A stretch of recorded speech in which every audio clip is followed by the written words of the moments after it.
Imagínate esta escena. Una viuda, con los ojos llenos de lágrimas, camina despacio hacia la ofrenda de la iglesia.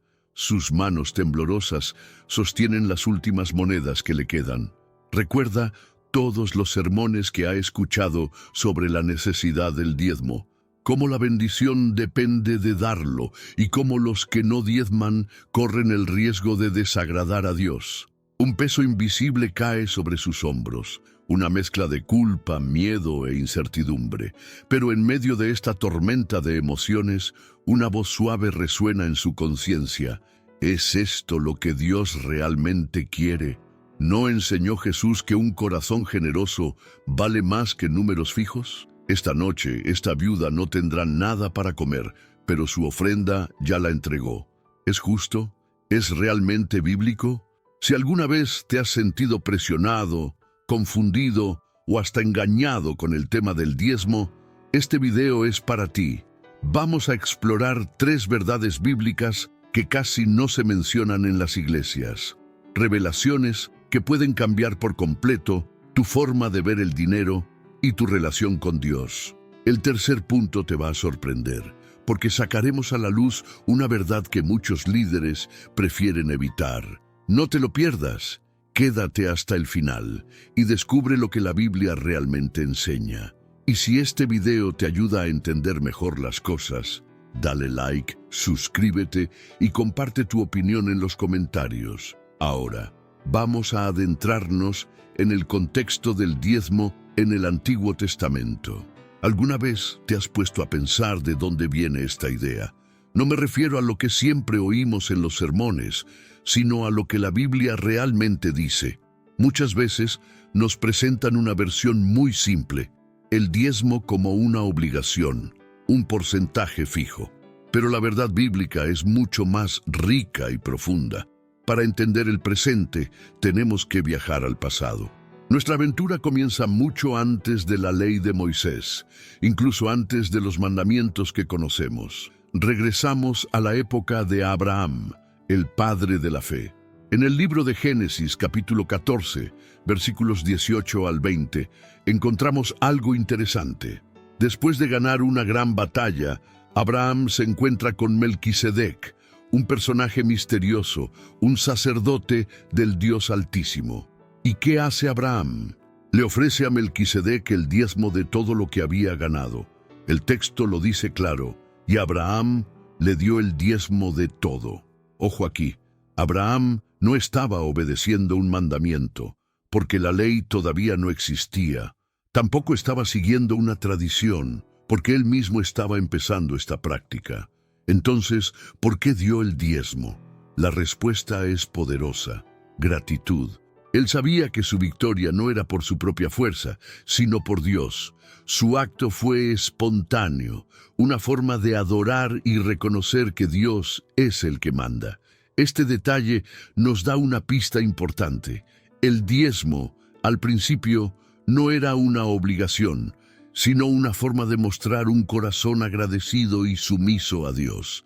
Después, con la ley de Moisés, esta práctica se hizo oficial y se incluyó en las reglas del pueblo de Israel, como se describe en el libro de Levítico. Pero, ¿este cambio alteró el propósito original? ¿Qué significa esto para nosotros hoy?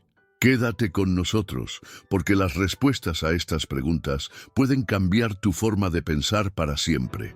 En el capítulo 27 de Levítico, versículos 30 al 34, encontramos instrucciones detalladas sobre el diezmo. Según el versículo 30, el diezmo de la tierra, tanto de la semilla como del fruto de los árboles, pertenece al Señor. Es consagrado al Señor.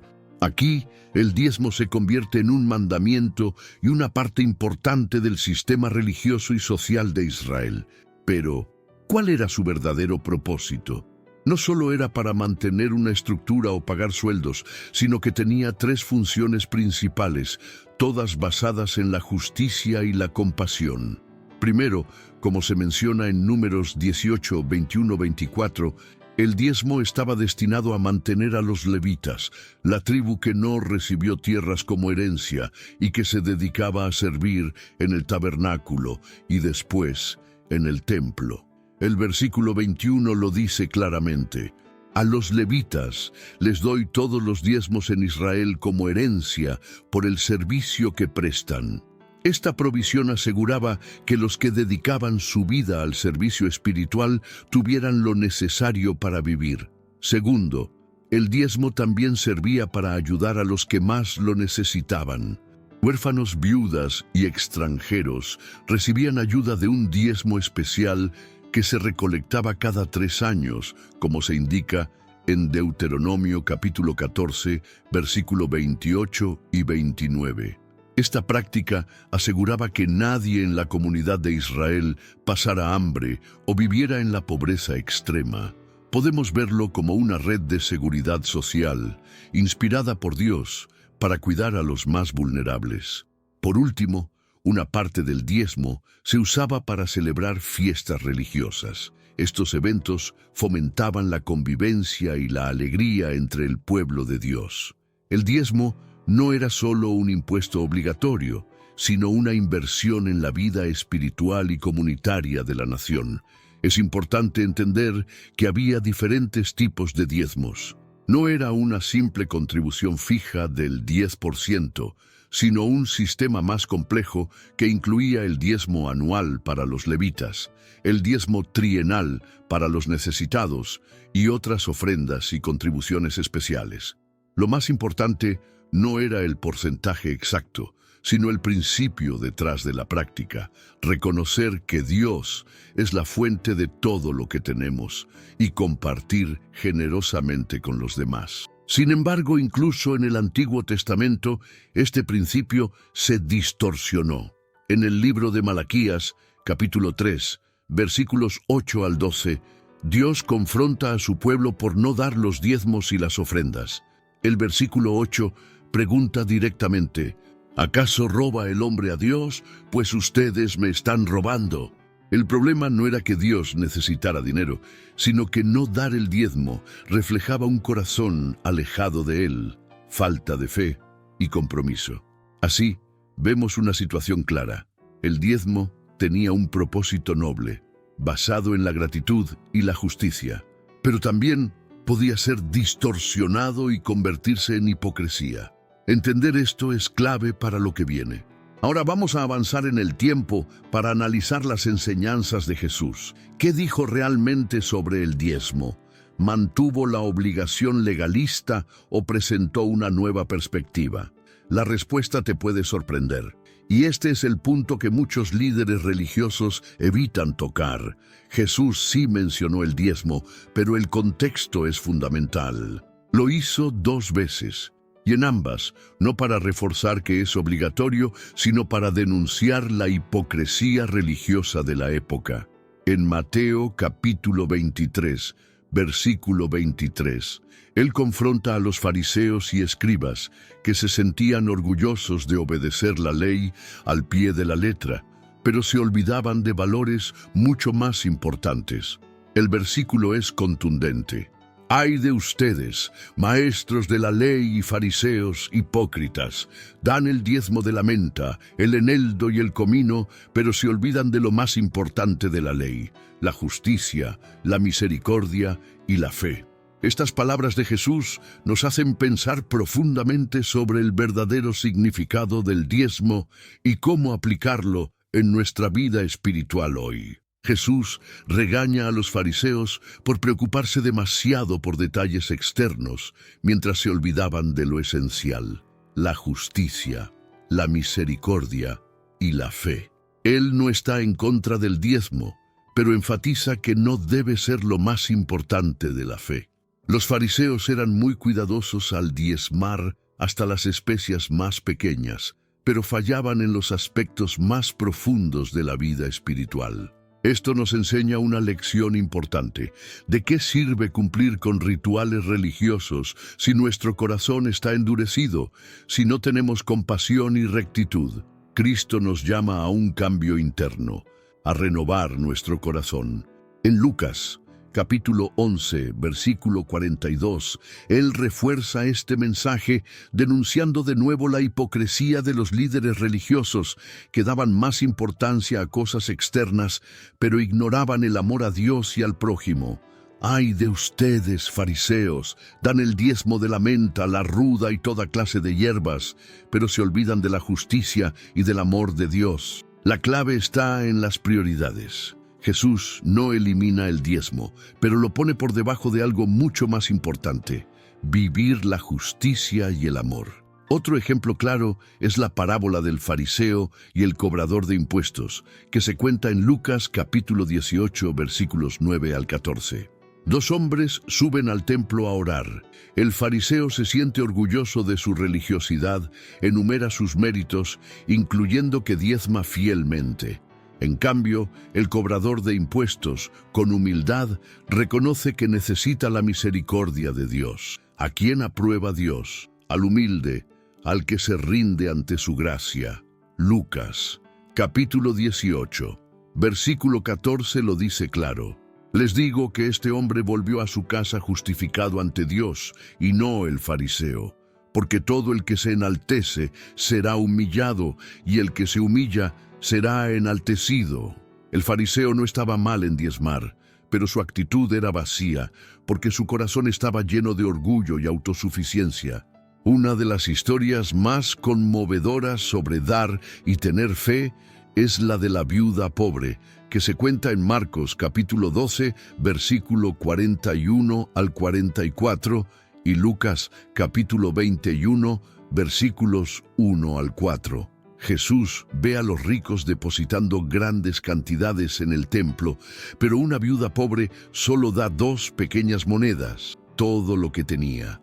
Ante esto, Jesús dice: les aseguro que esta viuda pobre ha dado más que todos los demás. Todos ellos dieron de lo que les sobraba, pero ella, en su pobreza, dio todo lo que tenía para vivir. Lo que le importaba a Dios no era la cantidad en sí, sino la entrega sincera y confiada de esa mujer. No era el porcentaje, sino la intención del corazón. Por último, Jesús nos dice que busquemos primero el reino de Dios y su justicia, confiando en que Dios nos proveerá. Él nos enseña a no darle valor a las riquezas materiales, sino a vivir por fe, como vemos en Mateo capítulo 6 versículos 19 al 21 y en el versículo 24. Nadie puede servir a 2 señores. Esta verdad nos hace pensar: ¿dónde está nuestro corazón? Nuestra fidelidad a Dios se mide por el amor, la justicia y la confianza en Él, no por un número fijo o por tradiciones vacías, porque odiará a uno y amará al otro, o querrá mucho a uno y despreciará al otro.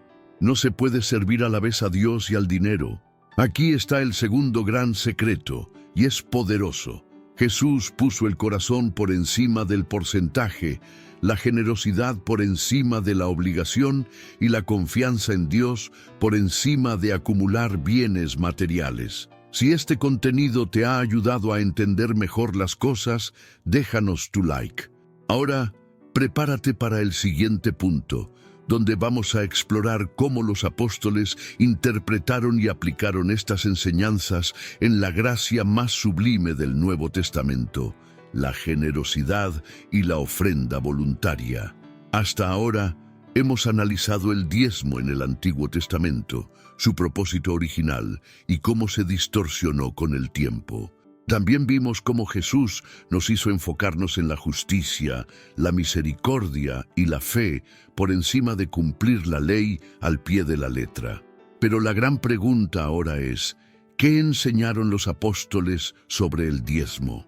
Los primeros líderes de la iglesia cristiana establecieron un nuevo mandamiento o un porcentaje obligatorio. La respuesta, querido hermano y querida hermana, es un rotundo no. Y esto puede sorprender a muchos. Si examinas con cuidado las cartas de Pablo, Pedro y Juan, te darás cuenta de que en ninguna de ellas hay un mandamiento claro que diga que los cristianos deben dar el 10% de sus ingresos. Lo que sí encontramos mucho es que se enfatiza la donación voluntaria, alegre y generosa. El apóstol Pablo dedica 2 capítulos enteros, en 2 Corintios, capítulos 8 y 9, para hablar sobre las ofrendas, pero fíjate en las palabras que usa. No menciona obligación, sino gracia. No habla de porcentajes, sino de generosidad. No impone un mandamiento, sino que presenta una oportunidad. Un versículo clave es 2 Corintios, capítulo 9, versículo 7. Cada uno debe dar según lo que haya decidido en su corazón, no de mala gana ni por obligación, porque Dios ama al que da con alegría. Este es el punto principal. No debemos dar por obligación, por miedo o por seguir una regla estricta, sino con alegría y libertad, movidos por un corazón agradecido. Pablo no está en contra de la ofrenda, al contrario, la promueve con entusiasmo, pero siempre basada en el amor y no en la obligación, recordándonos que todo lo que tenemos viene de Dios, y nuestra generosidad es solo una respuesta natural a esa abundancia. En la primera carta a los Corintios, capítulo 16, versículo 2, Pablo da una instrucción práctica sobre cómo contribuir. Cada primer día de la semana, cada uno de ustedes aparte algo de dinero según sus ingresos, guardándolo para que no haya que hacer colectas cuando yo llegue. La frase clave aquí es según sus ingresos. No hay un porcentaje fijo, sino una contribución proporcional a la bendición recibida. Esto significa que si Dios te ha bendecido mucho, puedes dar más del 10%. Pero si estás pasando por dificultades, puedes contribuir con menos. Lo que realmente importa no es la cantidad exacta, sino la actitud del corazón. En Filipenses, capítulo 4, versículo 18, Pablo describe la ofrenda de los filipenses como un aroma fragante, un sacrificio que Dios acepta con agrado. ¡Qué imagen tan hermosa! Nuestra ofrenda no es una carga, sino un perfume que sube al trono del Altísimo, una expresión de nuestro amor y gratitud. Y aquí hay un punto clave. La generosidad cristiana no se limita al dinero. Se manifiesta en tiempo, servicio, cuidado y amor al prójimo, reflejando el carácter de Cristo en todas las áreas de la vida. Dar va mucho más allá de una simple contribución económica. Implica nuestra entrega total, tiempo, talentos, servicio y amor al prójimo. La ofrenda monetaria es solo un aspecto de una vida entregada a Dios y a su voluntad. La Biblia nos advierte sobre los peligros de la avaricia, el apego al dinero y la idolatría de las riquezas. Pero la solución no está en un mandamiento estricto que nos obligue a dar un porcentaje fijo, sino en la transformación del corazón, que nos lleva a ofrendar con alegría y generosidad, como está escrito en 1 Timoteo capítulo 6, versículo 10. Porque el amor al dinero es la raíz de todos los males. No podemos caer en la trampa de la llamada teología de la prosperidad, el engaño de que dar dinero a la iglesia nos asegurará bendiciones materiales. Eso distorsiona el verdadero evangelio. La bendición de Dios no se mide por riquezas terrenales, sino por paz, alegría y una relación profunda con Él. Sí, Dios puede bendecirnos económicamente, como leemos en 2 Corintios capítulos 9, versículos 10 y 11. Pero esa nunca debe ser nuestra motivación para ofrendar. Nuestro impulso debe ser el amor a Dios y al prójimo. El tercer secreto que muchos evitan revelar es que el Nuevo Testamento no establece el diezmo como un porcentaje obligatorio para los cristianos. En cambio, somos llamados a contribuir de manera voluntaria, con alegría y generosidad, basándonos en la gracia de Dios y en la prosperidad de cada uno. Es un llamado a la libertad, no a la esclavitud de la ley. Hemos recorrido un largo camino, desde las raíces del diezmo en el Antiguo Testamento, pasando por las enseñanzas de Jesús, hasta llegar a la instrucción de los apóstoles en el Nuevo Testamento. Ahora es el momento de aclarar y desmitificar este tema, para liberarnos de cargas innecesarias y abrazar la verdadera esencia de la ofrenda cristiana. Quiero enfatizar, querido amigo, que el diezmo entendido como un mandamiento obligatorio del 10% no es un precepto impuesto a los cristianos del Nuevo Testamento. Si alguien afirma lo contrario, estará poniendo sobre ti un peso que ni Jesús ni los apóstoles pusieron. Sin embargo, esto no significa que la ofrenda sea irrelevante, muy al contrario. La ofrenda es un acto esencial de adoración y gratitud, una forma de participar en la obra de Dios, pero debe ser hecha de manera voluntaria, motivada por el amor y no por la obligación. A lo largo de los años, diversas interpretaciones equivocadas han surgido en torno al diezmo. Algunos lo utilizan para manipular a los fieles, inculcando miedo y prometiendo bendiciones financieras a cambio de un porcentaje.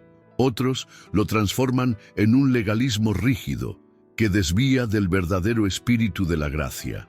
Hay incluso quien lo presenta como una especie de contrato financiero con Dios, garantizando prosperidad a cambio de una inversión material. Todo esto es un error. El diezmo, como hemos visto, es solo uno de los principios bíblicos sobre finanzas, pero no el único. La Biblia nos enseña sobre mayordomía, administrar con sabiduría todos los recursos que Dios nos ha confiado, no solo el dinero. Habla sobre generosidad, compartir con los necesitados y sustentar la obra del Señor. Nos enseña sobre la provisión divina, confiar en que Dios suplirá todas nuestras necesidades.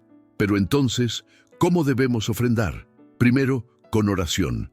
Pide a Dios dirección sobre cuánto y para quién contribuir, confiando en la guía del Espíritu Santo y no en presiones externas. Segundo, con sabiduría, establece un plan de donación intencional considerando tus ingresos, gastos y responsabilidades y haz de la generosidad un estilo de vida continuo y no solo un acto ocasional. Tercero, con alegría, jamás des por obligación, tristeza o necesidad, sino con un corazón agradecido y dispuesto. Da con un corazón agradecido, reconociendo que todo lo que posees viene de Dios. Recuerda las palabras de Pablo: Dios ama al dador alegre. Por encima de todo, sé fiel, confiando en que Dios suplirá todas tus necesidades, no solo financieras, sino en todas las áreas de la vida. Deposita tu fe en Él, sabiendo que Él te guiará, protegerá y bendecirá. El foco no debe estar en un porcentaje, sino en una relación genuina con Dios. La verdadera bendición de la ofrenda no está en el retorno financiero, sino en la transformación que ocurre dentro de nosotros. Es una relación más profunda con Dios, un corazón más agradecido y una participación más activa en su obra. Es la alegría de contribuir a la expansión de su reino, llevar esperanza a los necesitados e impactar vidas de manera significativa. Por lo tanto, querido hermano y querida hermana, te invito a liberarte de cargas innecesarias y abrazar la libertad de la gracia, viviendo una vida de generosidad y confianza plena en Dios. Espero que este mensaje haya sido una luz en tu camino. Si aún no estás suscrito, suscríbete a este canal para continuar recibiendo contenidos edificantes. Si este mensaje tocó tu alma, deja tu like y comparte tu opinión en los comentarios. Que Dios te bendiga abundantemente.